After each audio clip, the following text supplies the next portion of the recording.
Graças e paz, irmãos. Uma alegria renovada mais uma vez estarmos na casa do Senhor. Estamos alegres, né? Alegres, regozijantes, porque a palavra nos fala que este é o dia que o Senhor já fez. Nós devemos nos alegrar e nos regozijar nele. Muito mais alegre em poder assim compartilhar este momento com um conterrâneo, né? Da terrinha, Maranhão. O presbítero Adilson, contando um pouco da história, nos alegra, sabendo que ele conhece a geografia, a história e viveu também, assim como tem familiares ainda no Maranhão. Que bênção, que Deus o abençoe.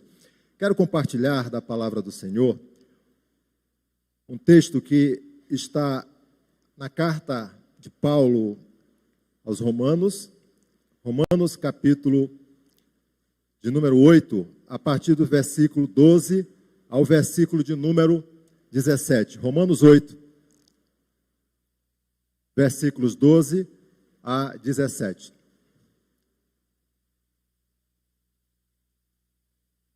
Acompanhe a leitura da palavra. Romanos 8, versículos 12 a 17. Nos fala assim: Assim, pois, irmãos, somos devedores não à carne, como se constrangidos a viver segundo a carne. Porque se viverdes segundo a carne, caminhais para a morte. Mas se pelo Espírito mortificardes os feitos do corpo, certamente vivereis. Pois todos os que são guiados pelo Espírito de Deus são filhos de Deus. Porque não recebeste o espírito de escravidão, para viverdes outra vez atemorizados, mas recebestes o espírito de adoção, baseados no qual clamamos, Abba Pai.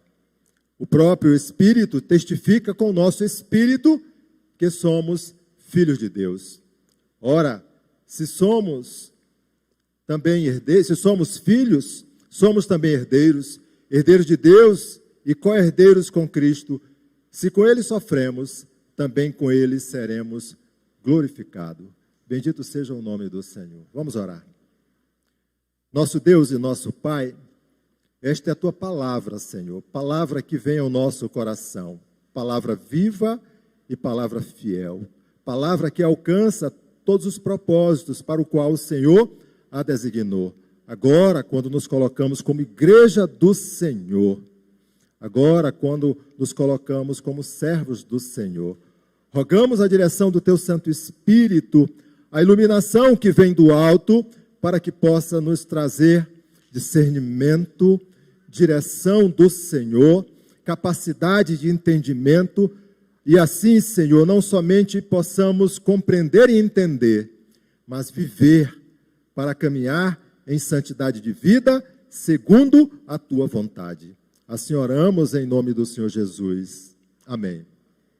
Irmãos, há alguns anos atrás, o jornalista maranhense, que mora na cidade de Imperatriz, Célio Henrique, hoje pastor, ele é da Assembleia de Deus, ele publicou um livro intitulado De Ovelha a Pastor, narrando a vida, o ministério e a trajetória do pastor Raul Batista Cavalcante, um pastor assembleano, lotado ali naquela região que é conhecida como região Tocantina, a cidade de Imperatriz, pois faz divisa com o estado do Tocantins, que naquela época ainda eram poucas igrejas. Nós estamos falando aqui do início da caminhada dele com 6 anos de idade. Agora, com já 65 anos de idade, ele pastou, o presidente daquela denominação naquela região, pastoreando assim um conglomerado de igrejas que alcança o número de 137 igrejas. E a membresia que alcança o número que às vezes salta aos olhos, mas é a provisão do Senhor, 75 mil membros, juntando essas 137 igrejas. Mas me traz assim a luz, né, aos olhos, aquilo que um dos capítulos do livro de Ovelha Pastor narra sobre essa trajetória, ministério e vida do pastor Raul Cavalcante. O pastor Raul Cavalcante, aos 6 anos de idade, ele nos fala que gostava da companhia do pai, mas o pai era um ébrio, era um alcoólatra, era um homem com vida dissoluta.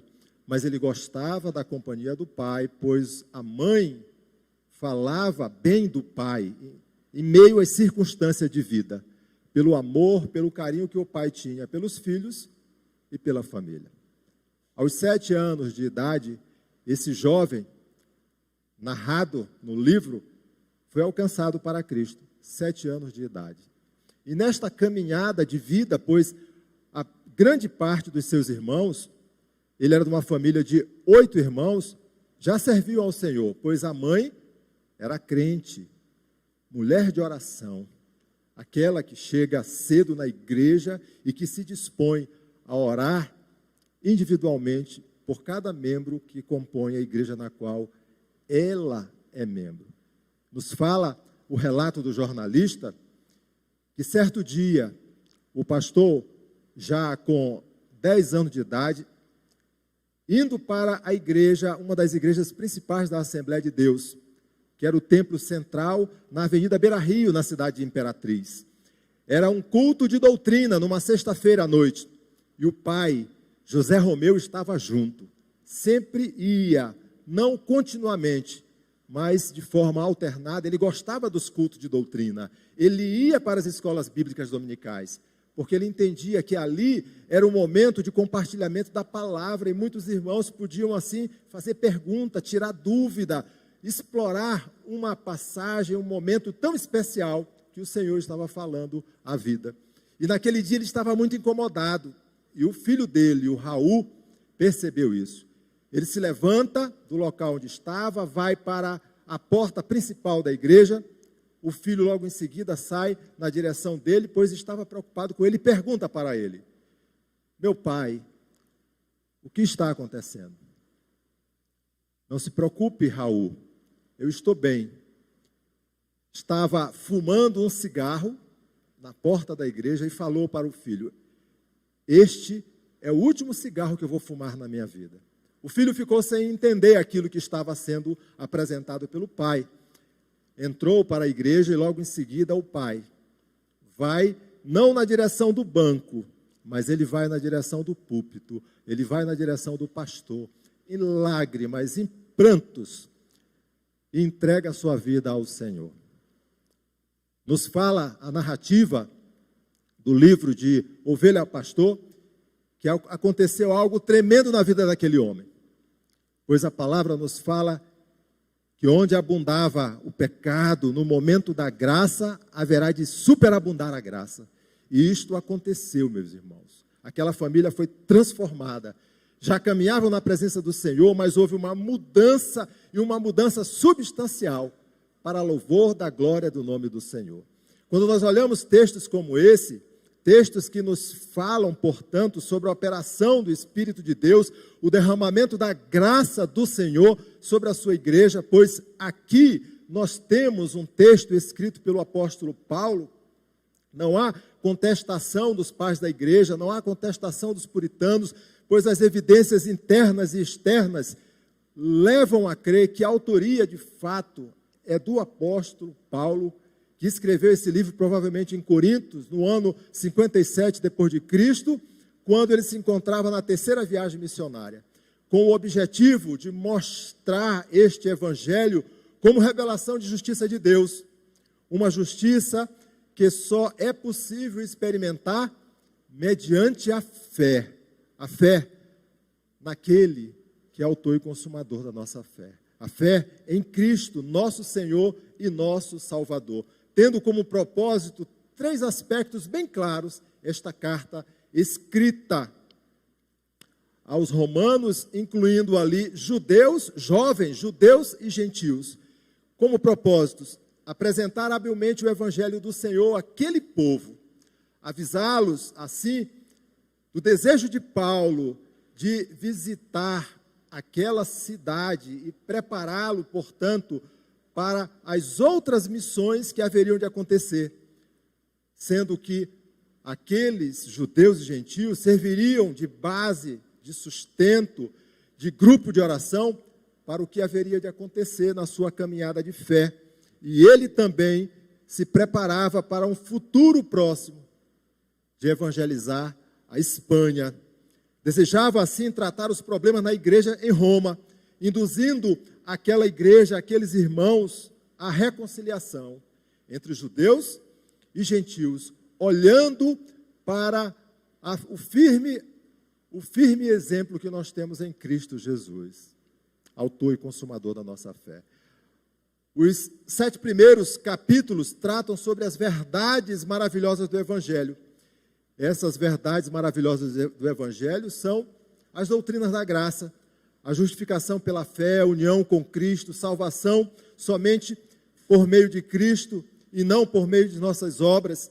Nos capítulos de 8 a 16, a parte final do livro de Romanos, Paulo continuará a responder a questão que propôs nos capítulos 5 a 7, ou seja, como a fé no Evangelho de Cristo leva de fato à transformação da vida real. Como a fé no Evangelho de Cristo leva de fato à transformação real. Diante deste quadro, queridos, o capítulo de número 8 é aquela joia, é aquela apresentação maravilhosa em que o apóstolo Paulo traz para o deleite daqueles que não somente conhecem o fervor da palavra do Evangelho, o poder de Deus para salvar todo aquele que crê, mas acabam vivendo a circunstância pura, clara e objetiva que esta verdade é trazida às nossas vidas. Paulo, em sua abordagem na carta, ele irá mostrar neste capítulo a manifestação clara e a transformação do homem operada pelo Espírito Santo.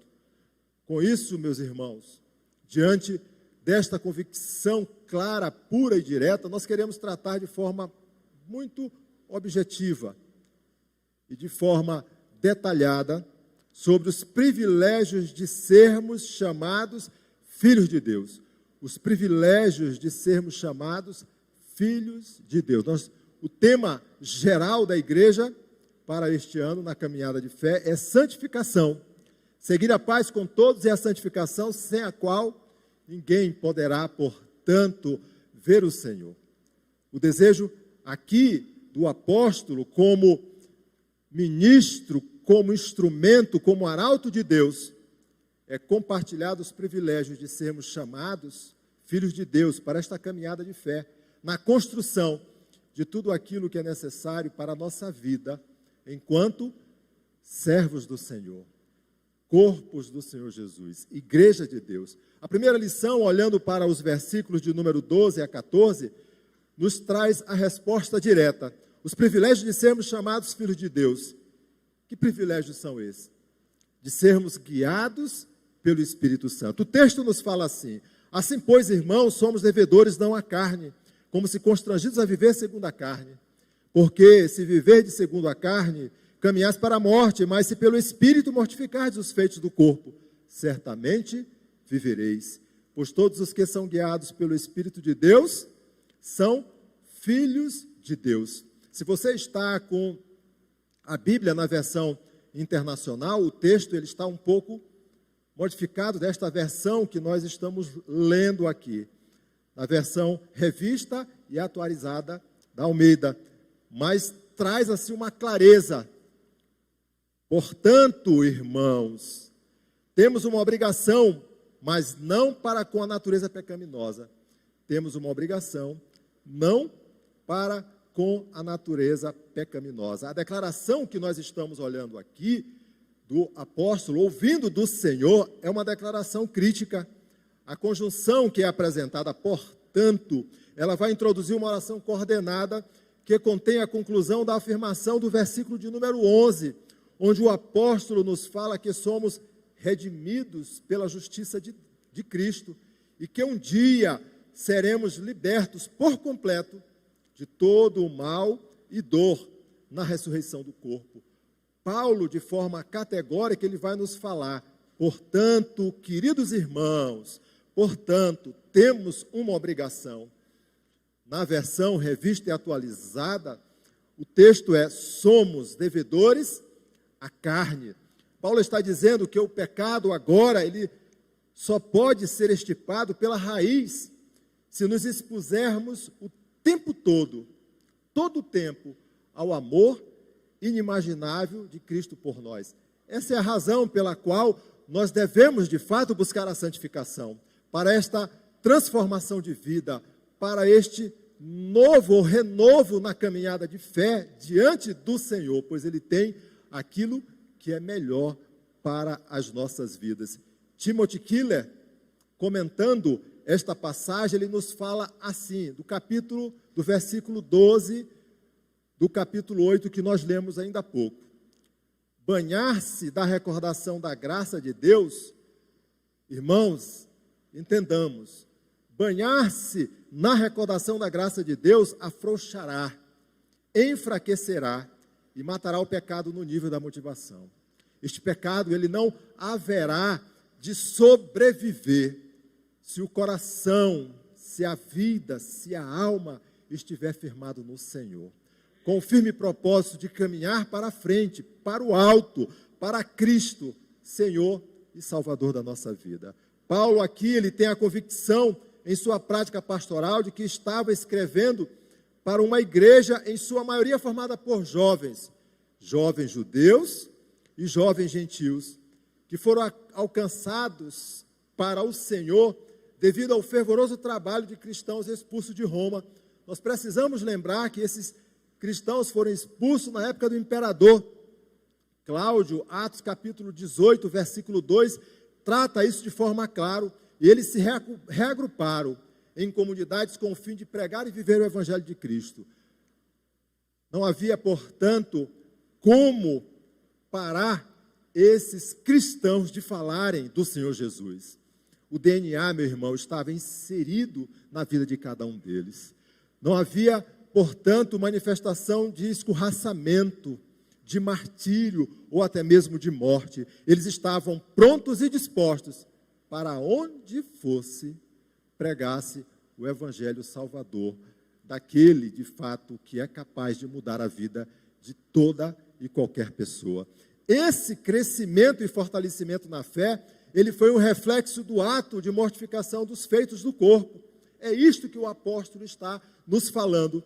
Esse homem que antes era natural, agora é regenerado, esse homem que antes estava morto e agora vive em novidade de vida, é agora um cristão.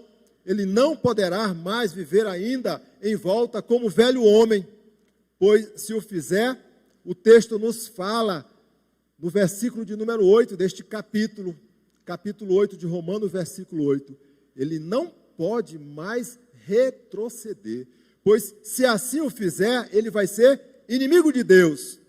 Sucumbiria, pois viver segundo a carne é caminhar para a morte. O versículo 13, a parte A, nos fala de forma muito clara, pois todos os que são guiados pelo Espírito de Deus são filhos de Deus. Versículo 14.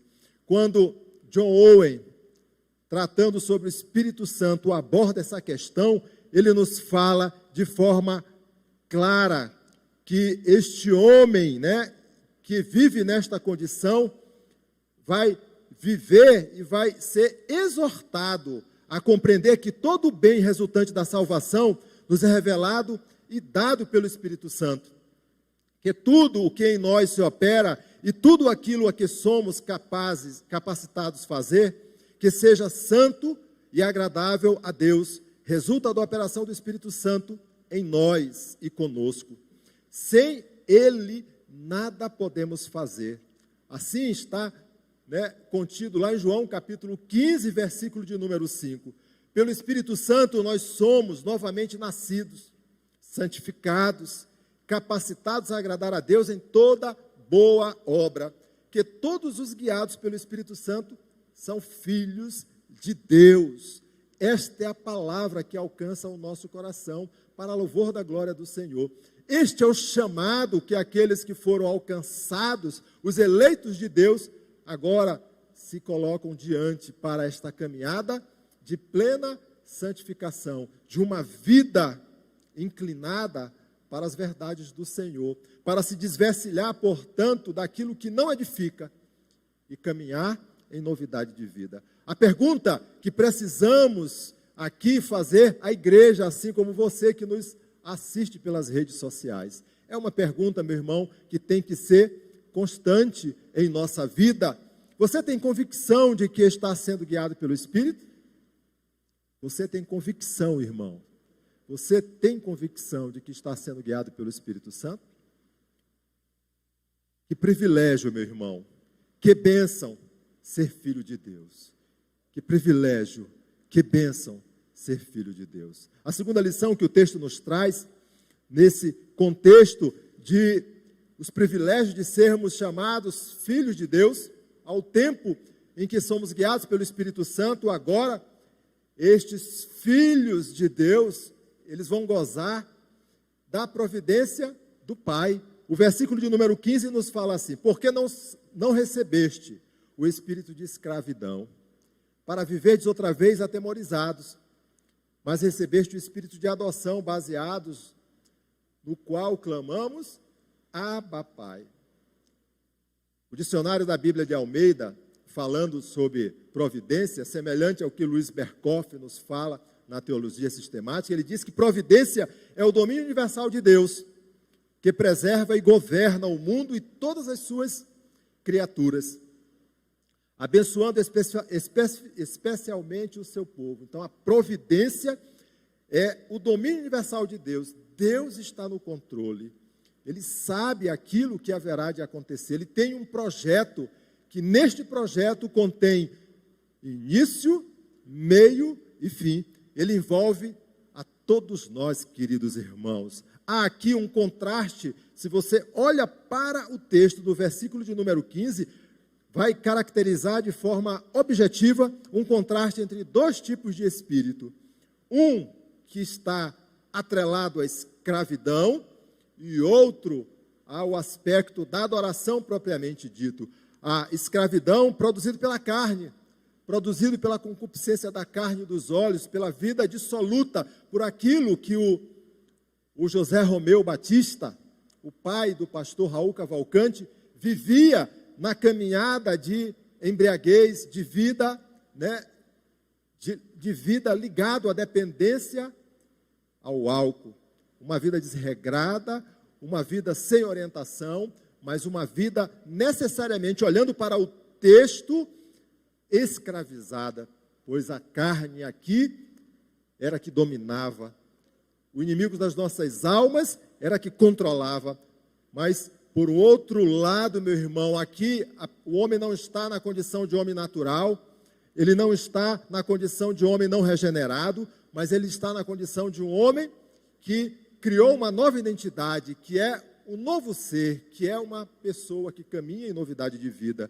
Ele aqui caminha segundo a vontade de Deus, ele é dirigido pelo Espírito Santo, e Paulo nos traz, nesse sentido, 3 ênfases dentro desta providência. A primeira, estabelecendo a confiança, que é o sentimento que proporciona a mim e a você descanso de que temos segurança vindo da parte de Deus.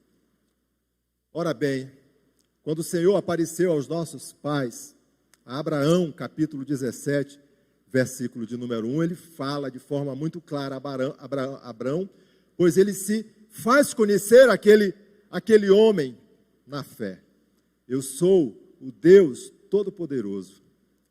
Anda na minha presença e ser perfeito. O chamado, meu irmão, é um chamado de revestimento da graça do Senhor, para que, caminhando na presença, se alimentando através da palavra do Senhor, se desvencilhando daquilo que não edifica, que não é bom e que mata, você certamente crescerá, pois a promessa ofertada e a promessa apresentada ao nosso Pai na fé era grandiosa, bendita, maravilhosa. O texto, então, nos fala que esta é a confiança que o Senhor traz, porque não recebeste o espírito de escravidão para viveres outra vez atemorizados, mas recebeste o espírito de adoção. O espírito recebido é um espírito de encorajamento, não devendo haver temor, mas devemos desfrutar da condição de filho. O Escravo, portanto, é aquele que obedece, é aquele que se submete, é aquele que tem medo do seu senhor. O filho é aquele que olha para o pai, e o relacionamento é um relacionamento de amor. O filho, diferente do escravo, diferente daquela pessoa que está limitado, abaixo do pai, ele tem autoridade, que é o segundo aspecto que está sendo apresentado aqui, depois da confiança. Essa autoridade é próprio do Senhor, conferindo a todos aqueles que foram alcançados, a todos aqueles que tiveram a vida transformada, a todos aqueles que agora são filhos e filhos do Senhor. Ao tempo em que há confiança, há autoridade, agora há também intimidade. O texto nos fala assim: mas recebereis o Espírito de adoção, baseado no qual clamamos, Abba, Pai. A adoção aqui é uma ideia romana diante daquela pessoa que não tem descendência.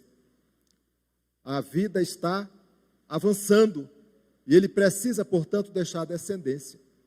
Adotando, para a lei romana, para o direito romano, apresentando 7 testemunhas, que pudessem ser testemunhas idôneas, oculares, testemunhas verdadeiras, testemunhas que apresentassem os subterfúgios e defendesse a causa daquele que precisa adotar. Agora, de forma muito clara, a Bíblia nos afirma que Deus, ele tem um filho. O filho é monogênes, ele é unigênito. O filho é Jesus Cristo. E todos os outros, eles são adotados. Ou seja, nós quando nascemos, nós não já adquirimos o direito para ser enquadrado nesta condição que está se apresentando aqui, como filho de Deus. Porque seria, portanto, uma adoção, seria, portanto, um nascimento vindo pela concepção natural. E esta concepção aqui, ela é própria de Jesus Cristo, o único, o Filho unigênito. Todos aqueles, portanto, fora desse contexto, que caminham na busca de um relacionamento com o Pai, deverão se submeter aos pressupostos em que a palavra nos fala. Buscar, se render, e a graça do Senhor, que excede a todo e qualquer entendimento. A manifestação graciosa que elege aqueles antes da fundação do mundo, haverá, portanto, de trazê-los para o regozijo e para a graça do Senhor. Por isso, queridos irmãos, o texto é muito claro. Ao tempo em que aqueles que desfrutam dos privilégios de serem filhos de Deus são guiados pelo Espírito, desfrutam também da providência do Senhor, agora eles gozam de segurança. De segurança de quê? Porque o próprio Espírito, no versículo de número 16, testifica com o nosso Espírito que somos filhos de Deus. É um texto maravilhoso porque a palavra traduzida grega como testemunho, na versão internacional, ela vem testemunho, e na nossa testifica, mas são correlatas, são idênticas, semelhantes, levam ao mesmo sentido. E esta palavra de testemunho é a palavra martíria no grego, de onde vem o termo Marte. Marte é aquela testemunha que é trazida diante de uma defesa, num tribunal, ou em qualquer outra situação, que defende até as últimas forças a verdade que ele defende como, de fato, divisor de águas na sua vida. É aquela testemunha chamada pelo advogado de defesa, e somente ela é capaz de fazer a diferença diante de uma grave acusação, diante de uma possibilidade de condenação, levando a pessoas a uma situação extremamente dolorosa. A palavra ela significa uma testemunha balizada que resolve um caso difícil e dava uma solução acima de qualquer suspeito. O próprio Espírito testifica com o nosso espírito. Isso é evidência de que somos filhos de Deus. Observem que enquanto no Império Romano eram necessários 7 testemunhas para confirmar o ato legal e legítimo de adoção, no campo espiritual, diante do tribunal do Senhor, diante da graça e majestade de Deus, é nos dado apenas uma testemunha capaz de suplantar tudo aquilo que se apresentar diante da nossa vida. O Espírito Santo é essa única, perfeita e completa testemunha de que somos filhos de Deus. Louvado seja o nome do Senhor. A quarta e última lição que o texto nos traz, os privilégios de sermos chamados filhos de Deus. Que privilégio é esse? Sermos herdeiros da promessa. O versículo de número 17 nos fala assim: ora, se somos filhos, somos também herdeiros, herdeiros de Deus e co-herdeiros com Cristo.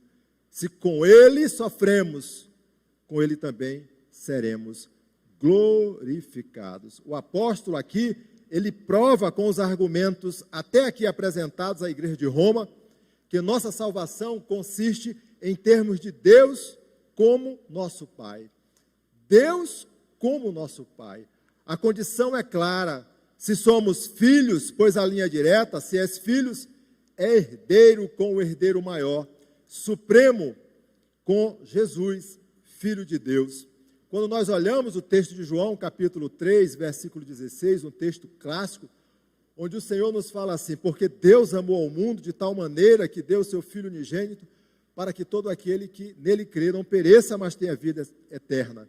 Jesus é o Filho unigênito, o único Filho, e em decorrência, portanto, de toda responsabilidade e projeto que o Senhor confiou a Ele para alcançar a sua igreja, também nós haveremos de ser alcançados. Assim, irmãos, aqueles que estão mergulhados no ouro ou na prata, desfrutam apenas desta vida de forma passageira. Quando morrem, tudo está acabado, não existe esperança para nenhum deles nesta condição.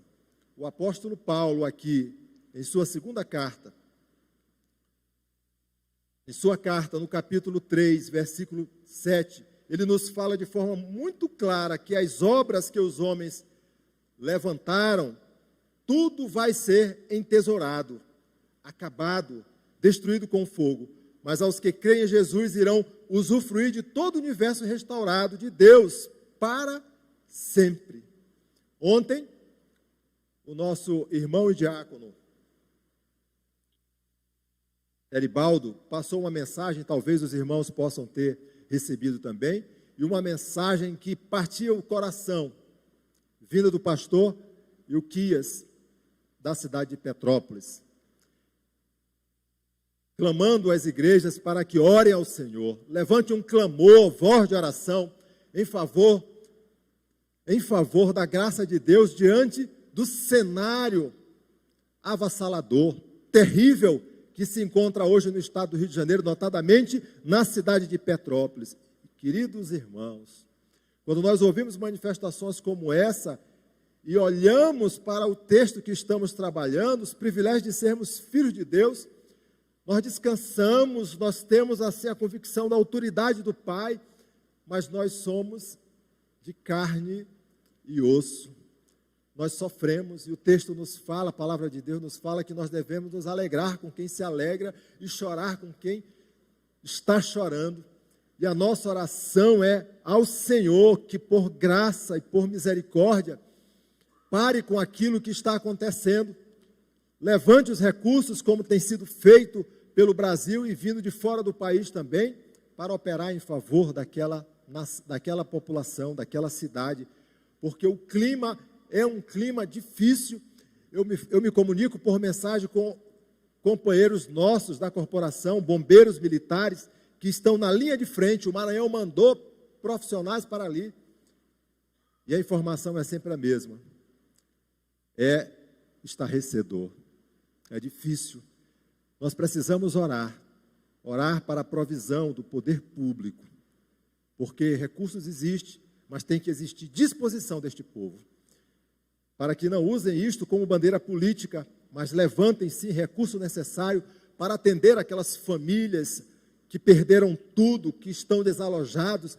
E agora, meu irmão, olhando assim as expressões, estão assim sem rumo.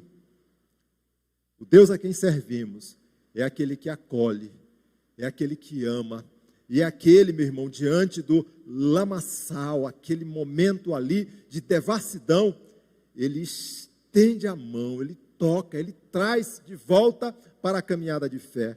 Paulo põe diante de nós uma escada dourada, onde cada degrau sobe para algo mais elevado. Da filiação passa à condição de herdeiro, e da condição de herdeiro a co-herança com o Senhor Jesus Cristo, caminhada para a plena santificação viva em Cristo Jesus. Eu quero deixar apenas 2 lições práticas para a Igreja do Senhor, hoje aqui, presente, na Igreja Presbiteriana, 12 de agosto, e você, meu irmão, que acompanha pelas redes sociais, também. A primeira delas, irmãos queridos, seja intransigente com o pecado. Seja intransigente. Não aceite, não tolere, mas viva em santidade de vida. Viva em santidade de vida. A igreja do Senhor deve ser conduzida com o firme propósito de não mercadejar a palavra, de não relativizar aquilo, meu irmão, que é claro, que é direito, que não pode, portanto, ser emendado. Viva esta realidade na sua vida, para que a construção desta vida de santidade seja plena naquele que nós confiamos, ao nosso Deus, ao nosso Senhor. O segundo aspecto, viva no Espírito de Deus. Se você tiver que fazer uma escolha, escolha caminhar no Espírito, pois Ele sempre nos conduzirá para Cristo, nosso Senhor e nosso Salvador. Não coloque esta condição em segunda monta, mas que seja a primeira da sua vida, pois a direção sempre vai ser para o autor e consumador da nossa fé.